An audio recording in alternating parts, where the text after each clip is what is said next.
বিসমিল্লাহির রহমানির রহিম। প্রিয় দর্শক, আজকে আপনাদের সাথে আমি আলোচনা করব যেটা হলো পিসিওএস অর্থাৎ পলিসিস্টিক ওভারিয়ান সিনড্রোম, যেটা আমরা আগে আলোচনা করেছিলাম হয়তো ইনফার্টিলিটির কজ হিসাবে। তো এই পলিসিস্টিক ওভারিয়ান সিনড্রোম কি?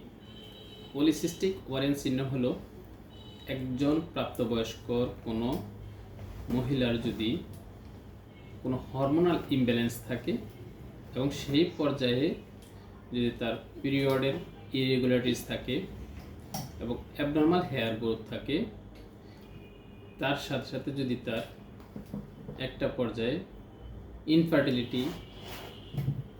ইনফার্টিলিটি ফর্ম করে, এই অবস্থাটা হলো পিসিওএস এবং তার বিভিন্ন সিমটমস নিয়ে আসবে।